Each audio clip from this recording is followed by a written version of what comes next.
범사에 그리스도께로 자라가라. 이것이 신약시대 교회의 성도들에게 또 교회 자체에 주는 하나님의 명령입니다.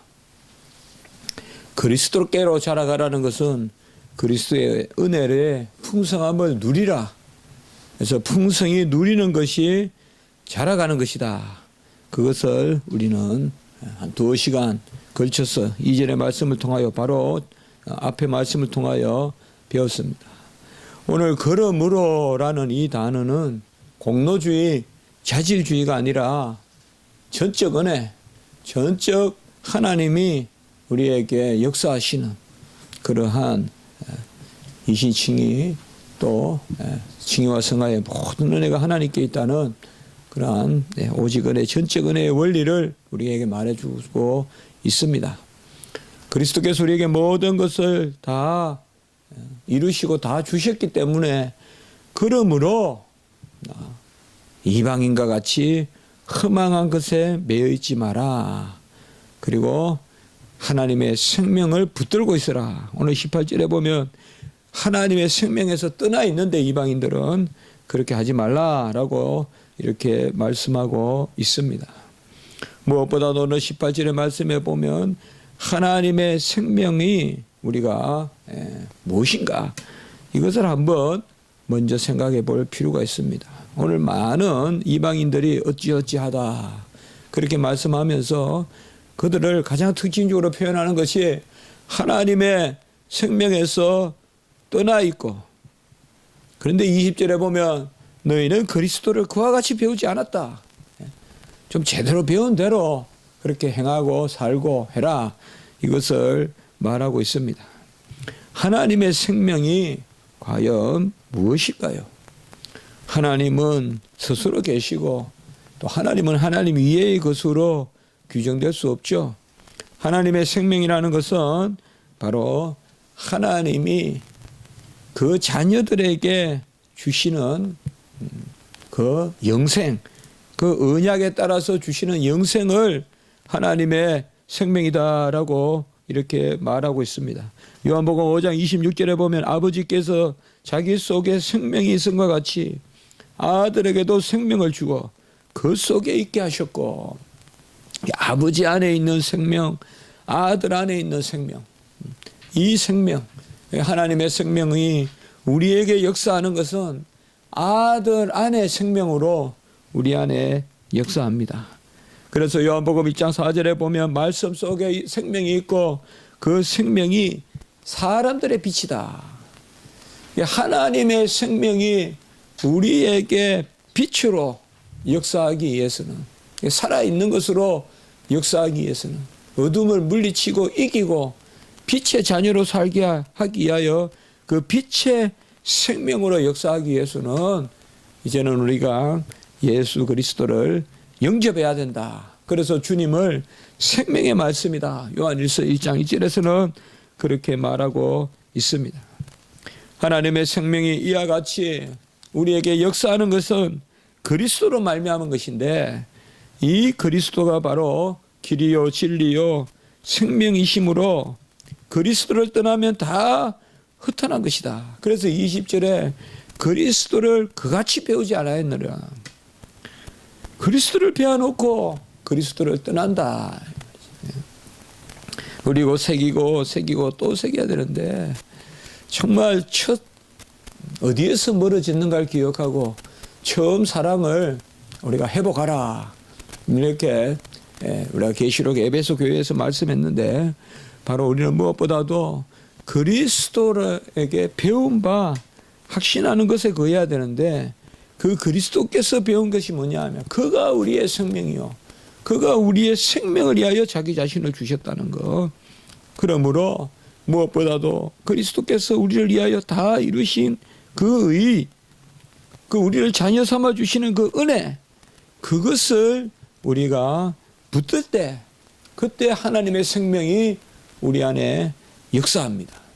하나님의 생명은 무슨 하나님이 생명이시고 혹은 하나님이 어떻게 그 자신으로 눈에 보이는 어떤 그러한 생명이다 그렇게 보는 것이 아니라, 하나님이 우리에게 생명을 부여하셨는데 이제 아들을 통하여서 모든 언약을 이루셔서 영생을 주시는 그 생명을 이야기합니다. 또한 한 가지 더 생각해 볼 것은 하나님이 우리에게 주시는 생명은 그리스도께서 우리 안에 들어와서 하심으로 그리스도의 영으로 우리 안에 역사한다는 것을 알 수가 있습니다. 그러니까 하나님의 생명이 있는 자는 그리스도를 드러내고 그리스도의 향기요 빛이요 소금으로 우리가 발산하는 그것이 바로 하나님의 생명입니다. 생명은 살아있는 것이고 움직이는 것입니다. 그것이 어떻게 살아있고 움직이는 표가 나타나냐? 바로 그리스도의 향기, 그리스도의 맛, 그리스도의 빛을 드러내는 또 그리스도의 편지로 사는 그것이 바로 하나님의 생명입니다. 우리는 그리스도의 영을 받았기 때문에 너희는 그의 말을 들으라. 산상 변화산에서 말씀하셨지만은 너희는 그에게서 들으라. 이는 내 사랑하는 아들이요 내 기뻐하는 자니 너희는 그의 말을 들으라. 우리 그리스도의 말을 듣는다 이 말이죠. 우리가 살아있기 때문에 그리스도의 말을 들어야 됩니다. 그리고 내 멍에는 쉽고 내 짐은 가벼움으로 나는 마음이 온유하고 겸손하니 내 멍에를 메고 내게 배우라. 주님께서 말씀하셨어요. 그리스도에게 배우라 이거죠. 오늘 20절에 보면 너희는 그리스도를 그같이 배우지 않았다. 그러니까 이방인같이 배우지 않았다. 바로 그리스도께 배우라. 그리스도의 말을 듣고 그리스도께 배우는 사람, 그 사람이 하나님의 생명에 속한 사람입니다. 그러므로 하나님의 생명을 무슨 신비주의적으로 연기나 또 무랄론이나 이런 범신론이나 이런 것으로 어떤 신성을 그런 생기와 같이 동일시하고 그것이 만물에 퍼뜨려져 있고 그것을 호흡하는 것이 살아있는 것이고 이러한 접근이 아니라 우리는 오직 하나님의 생명은 그리스도가 내 안에 사는 것. 그리스도가 내 안에 사는 것은 그가 다 이루신 의를 우리에게 주시는 것. 그래서 그 자신을 주신 것을 우리에게 주심으로 이제는 그리스도의 생명이 내 안에 역사한다. 사도 바울이 그렇게 이야기합니다. 이제는 그리스도의 생명, 우리가 그와 함께 죽고 그와 함께 사는. 그래서 그리스도와 함께 산 자는 이제 그리스도의 말씀을 듣고 그리스도께 배우고 나는 마음이 온유하고 겸손한 내 멍에를 메고 내게 배우라. 그래야만 너에게 쉼이 있으리라. 바로 주님이 이 땅에 화평을 주러 오셨는데 지극히 높은 것을 영광이요 땅에서는 기뻐하심을 이룬 사람들이 평안데 그것이 뭐냐 하면 그리스도께 배우려고 애쓰는 자들이다. 우리가 성도의 생활하면서 가장 조심해야 될 게 이 경우에 나는 이렇게 할 수 없어. 막 아무리 믿어도 아무리 그리스도 오직 그리스도 해놓고는 이 경우는 안 돼요. 이 경우는 그것이 아니라는 거죠. 범사에 그를 인정하고 그리스도의 마음을 내가 가졌노라. 사도 바울이 고린도서에서 말했잖아요. 내가 그리스도의 마음을 가졌노라. 그것이 바로 생명입니다. 그리스도를 떠나고서는 하나님의 생명이 있다 이러면 그건 전부 다 신비주의의 범신론이고 그건 이방 종교입니다. 그리스도가 없는데 하나님 무슨 생명이 있다. 그리스도가 없는데 살아있다. 그래서 아주 나라를 휘젓고 있는 게 이단들이 아닙니까? 이게 이제 정치경 대통령 옆에까지 가 있는 게 지금 이단들 아니에요. 네. 얼마 그 계기가 세계일보가 문선명 거 아닙니까? 크게 인터뷰를 하고 지금 나라가 지금 이 지경이죠. 네. 바로 그리스도가 유일한 생명이다. 그러므로 이제 그리스도의 생명을 받은 사람은 오늘 말씀에 하지 말아야 될 게 있다 이거죠. 그게 바로 이방인과 같은 그러한 행실에서 떠나야 되는데 먼저 오늘 17절에 보면 그 마음에 허망한 것을 행하려고 하지 말라라고 이렇게 말하고 있습니다. 마음에 허망한 것이 무엇일까요? 한번 이렇게 생각해 봤습니다. 그 허망한 것은 하나님의 뜻을 거스리고 하나님을 기쁘게 하지 못하는 것. 그러니까 이 뭐 참 어떻게 해석해야 될지 막막하지만 크게는 하나님이 기뻐하지 않는 것은 다 허망한 것이다. 나의 기쁨을 채우거나 친구의 기쁨을 채우거나 이 사회의 기쁨을 채우거나 어떤 다른 대의 명분을 채우는 것이 아니라 하나님이 기뻐하시는 일을 하는 것. 달리 말하면 세상에서는 이해하기 어렵고 세상에서는 미련하다 하지만은 하나님을 기쁘시게 하는 것이 바로 알찬 것이요, 실된 것이요, 그것이 참된 것인데 그것을 하지 않는 것이 다 허망한 것이다 라고 이렇게 이야기합니다. 어떻게 보면 우리 기독교인들은 세상의 질서를 떠나 있지 않습니다만은 철저히 기독교인이 사는 것이 세상의 가치관하고만 부합되어 있다면 그것을 우리가 한번 생각해 볼 문제다. 내 올 한 해의 삶 혹은 나아가서 내 평생의 삶이 철저히 이 세상에서 정확하게 이 세상에 맞추어져 있는 세상. 세상에서 비난받을 것도 없고 세상에서 칭찬만 받고 꼭 세상대로만 산다고 할 때 그것이 과연 하나님을 기쁘시게 하는 것인가? 우리가 한번 생각해 볼 필요도 있다. 믿음의 일꾼들은 엘리야도 그렇지만 네가 이스라엘을 소란케 하는 자냐? 아합이 엘리야에게 그랬잖아요. 사도 바울이나 12 제자들이 그들은 다 세상을 소유하게 하는 자요. 세상을 들끓게 하는 자요. 심지어는 폭도요. 그렇게까지 오해를 받잖아요. 이것을 우리가 항상 잘 생각해야 됩니다. 세상에서 죄를 지어서 소란하게 해서는 안 되죠. 도둑질을 하고 간음을 하고 이런 요새 1년에 들리는 그런 매스컴을 장식하는 이런 온갖 추악한 일로 세상을 소란하게 하는 것은 당연히 안 될 일이죠. 그러나 사랑을 전하고 구제하다가 맞고 그리고 진리 복음을 전하다가 순교하고 이런 것으로 세상을 소란하게 하는 것은 그것은 어찌 허물이라 하겠습니까? 그것이 없기 때문에 복음의 빛깔은 있고 복음의 모양은 있지만 복음의 능력이 없는 것이 지금의 시대다. 참 우리가 가슴을 치고 날마다 살고 교회에 오고 또 예배 드리고 또 말씀 듣고 말씀 평가도 하고 하지만은 별다른 게 뭐가 있냐 우리의 삶. 진짜 주의 복음 위하여 고난당하는 게 있느냐? 진짜 주를 위하여 내가 배고프고 헐벗는 게 있는가? 다 쓰고 다 하고 남으면 그때 비로소 옆을 돌아보는 정도가 아닌가? 이런 것을 우리가 한번 생각해 보게 되는 것입니다.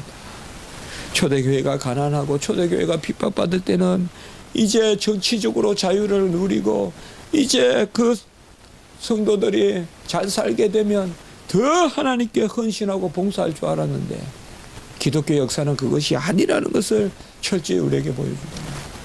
기독교가 공인되고 기독교가 국고화되고 기독교에 이제 교회가 막 크게 건물을 짓고 화려해지니까 정작 하나님을 섬기는 것이 아니라 더 세속적이 되어가는 것을 우리가 볼 수 있다. 허망한 것은 다른 것이 아니라 거짓된 것, 실체가 없는 것, 일시적인 것을 뜻한다. 저는 하나님의 복음이 어렵다고 생각하지 않습니다. 조금만 우리가 기도하고 조금만 깨어 있으면 다 아멘하고 받아들일 수 있는 것입니다. 그런데 급하면 힘들면 그대로 세속적이 되어버리는 그런 것이 바로 허망한 것이라는 것입니다. 하나님의 생명이 없는 자들은 바로 영적인 혈관이 막힌 것과 같습니다. 영적인 혈관이 막혀서 살아있어서 이 육적인 피는 돌고 있지만 영적인 혈관이 막혀서 하나님과 교통하고 하나님의 뜻을 헤아리고 하나님의 말씀을 분별하는 그러한 자리에 설 수가 없습니다. 그래서 특별히 오늘 18절에 보면 바로 하나님의 생명에서 떠나 있는 자들은 어떤 현상이 있느냐. 첫째로 보면 총명이 어두워지고 이렇게 이야기하고 있습니다. 총명이 어두워지고. 총명이 어두워진다는 건 말은 우리가 자문을 요새 말씀 보잖아요. 계속 나오잖아요. 명철, 지혜 이런 것들이 총명 아니겠습니까? 영적 분별력을 상실하고 우상에 지배당하는 것. 그것이 바로 총명이 어두워지는 것입니다. 뭐 총명은 대단한 무슨 전문 지식을 의미하지 않을 것입니다. 그때그때 시시각각 하나님의 뜻을 분별하는 거 있잖아요. 하나님의 뜻을 분별해서 하나님이 기뻐하시는 일을 행하시는 것. 이런 것이 총명 아니겠어요? 우리가 어렵고 힘들더라도 교회 나오는 거, 그게 총명 아니겠어요? 그게 온갖 이론을 만들어서 그렇게 하는 게 아니지 않습니까? 그렇지 않습니까? 무지막지하게 예배 때는 교회에 나오는 거, 그게 총명 아니겠어요? 크게 어려운 거 아니에요. 변명이 따라가고 구실이 따라가고. 김은희 전도사님 저보고 교회 가도 됩니까? 그거 말려고 하냐. 제가 무슨 총명이 있다는 걸 교만하다 그러잖아요. 저는 누구에게나 알려줍니다, 하나님이. 그런데 그런 줄 알면서도 내 나태, 내 생각 이런 게 자꾸 들어와가지고 가로막는 거죠. 그래서 제가 저도 기도해 봤죠. 그러나 힘든 것도 있고 어려운 것도 있지만은 그렇지 않겠어요. 그래서 우리가 염려되는 것도 있지만 또 교회 병원에 우리가 가서 진료받을 만큼 되면 택시를 타든 뭐라든 일단 교회 오는 게 안 좋겠네요. 그러나 다만 이제 간염이나 이런 것이 걱정될 때는 또 우리가 자제하고 집에서 예배 드릴 수도 있지 않겠네요. 그래서 지난주에 우리 남 목사님 말씀하셨지만 저도 많이 생각해 봤습니다. 혹시 간염되고 이러면 큰일이니까. 그래서 이 총명이라는 게 제가 봐선 그래요. 총명이 없는 게 아니라 총명이 있는데 있어요. 다 우리는 거듭났기 때문에 총명을 주세요. 역적 총명을 주시는데 다른 게 이걸 가려요. 이게 우상이에요. 총명이 없는 게 아니에요. 총명이 있는데 우상이 가려요. 그거를. 본래 총명이 없는 사람은 없어요. 총명은 선물로 주시는 거예요. 역적 분별력을 가져요. 우리가. 그리고 어떻게 보면 초신자 때 더 깨끗하고 더 총명이 있는 거예요. 교회에 가려면 가고 교회에서 뭐 하라면 깨어있고 또 말씀 들으면 두려워하고 그게 총명이에요. 그게. 그런데 자꾸 그걸 가리는 거예요. 살면서. 이거 갖다 붙여서 그걸 가리고 저거 갖다 붙여서 저걸 가리고. 우리 신학생들도 항상 그게 조심스럽거든요. 보면 3학년 때가 1학년 때보다 더 총명이 있다 그런 게 아니라 3학년 때 더 자꾸 덕지 1학년 때부터 뭘 자꾸 가리는 거예요. 그래서 변명거리를 만들고 해서 그냥 편안하다, 눕자, 졸자, 샬롬 하면서 그냥 평화라고 생각하지만은 그것이 총명을 가리는 것이다 라고 이렇게 말하고 있습니다. 대체로 우리는 하나님이 먼저 우리를 깨닫게 하실 때 그것을 아멘 하는 게 사실 총명이거든요. 특별히 오늘 두 단어가 나옵니다. 18절에 보면 무지함과 굳어짐. 이것이 바로 하나님의 생명에서 떠나 있다라고 이렇게 말하는 것입니다. 무지한다, 굳어진다는 것은 저는 한 개념으로 볼 수 있습니다. 자기의 뜻대로 하는 것이 무지죠. 그 다음에 굳어진다는 건 뭐예요? 그것을 고집스럽게 밀고 나가는 거예요. 굳어지는 거예요. 강팍함이고 완고함입니다. 지식이 있고 밀고 나간다면 그거에 굳어짐이라고 하지 않겠죠. 무지하면서 밀고 나가니까 그것이 굳어진다. 이 초대교회에서 벌써 이런 말씀을 에베소 교회에 했다는 것은 우리가 미루어서 뭘 알 수가 있습니까? 교회 안에 속한다고 하면서도 하나님의 말씀의 지혜와 지식의 그 부요함을 추구하지 않고 그저 내 뜻만 가지고 그 버릇이 벌써 또 나오더라 이 말이에요. 초대교회에서. 십자가 복음 초대교회는 주님의 그 피냄새가 사라지기도 전에 벌써 완고함이 교회에 들어오더라 이 말이에요. 우리가 그걸 잘 생각하셔야 됩니다. 초대교회에 벌써 이단이 들어오고 초대교회에 벌써 이러한 영적인 완고, 무지한 가운데 완고함이 들어. 그래서 무지함과 굳어짐으로 말미암아 하나님의 생명에서 떠났다. 생명에서 떠난 것이 무엇이냐? 다른 것이 아니라 내 아집, 내 고집, 사사시대 때와 같이 내 소견대로 하는 것. 그것이 바로 무지함과 굳어짐이다. 또 19절에 보면 이방인들이 하는 것이 무엇이냐. 지금 계속 경계하고 있습니다.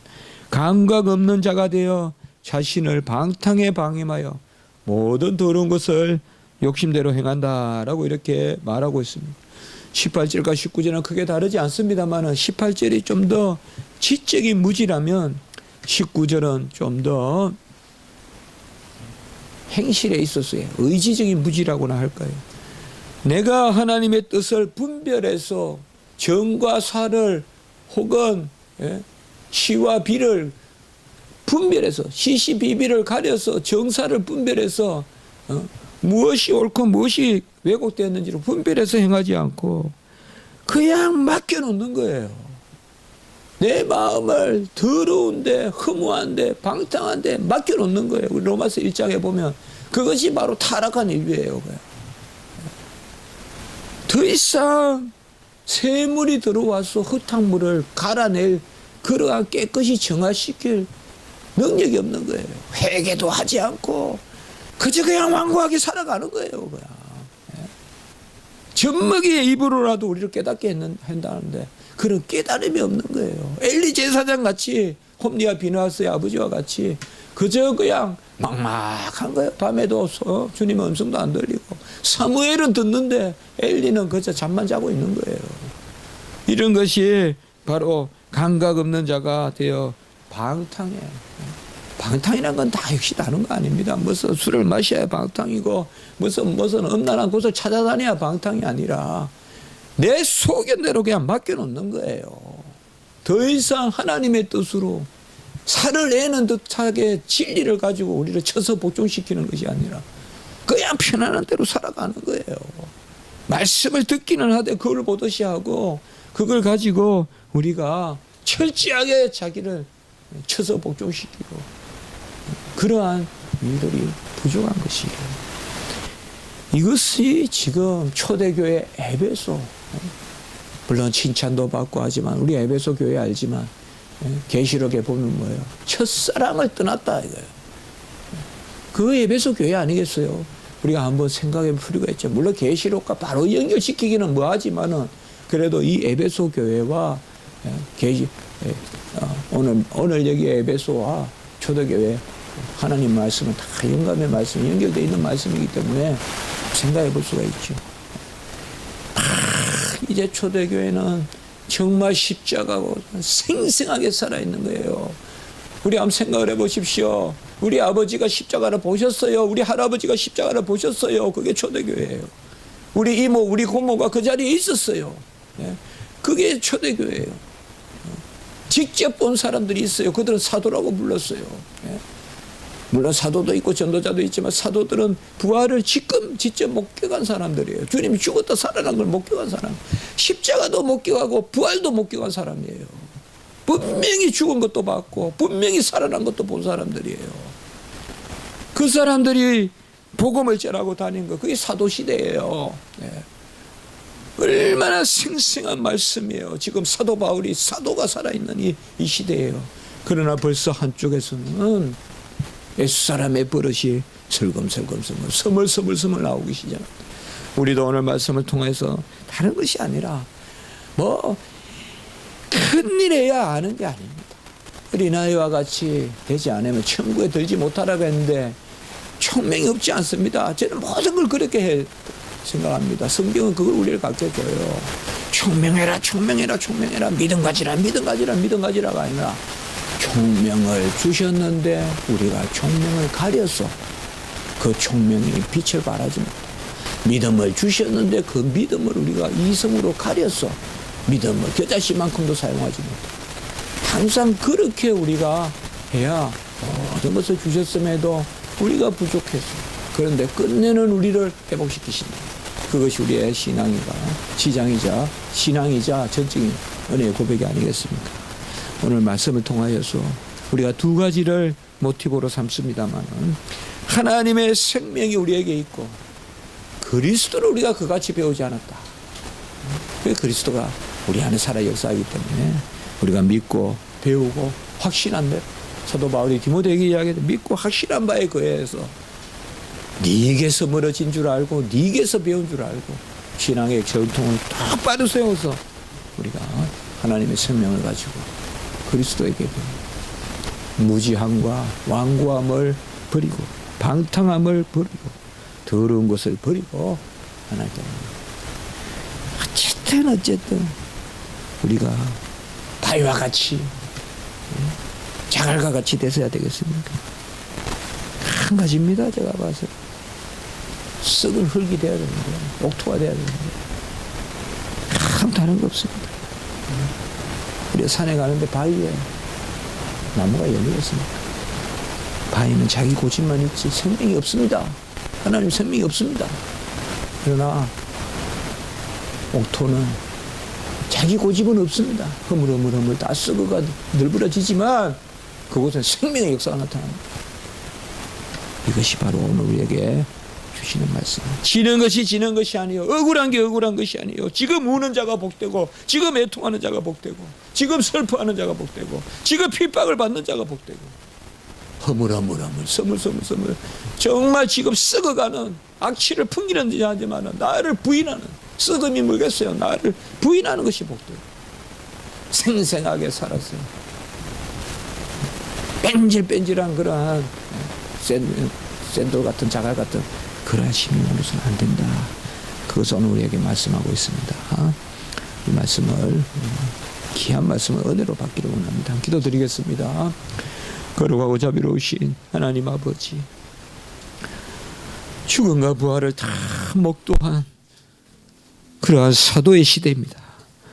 그러나 벌써 교회에 이방의 버릇이 아버지여 교회에 드러나고 그런 말미암아 방탕함이 있고 완고함이 있고 무지함이 있고 마음의 굳음이 있고 그래서 하나님의 생명에서 떠나 있는 그러한 아버지의 일들이 있음을 오늘 말씀 통하여 배웠습니다.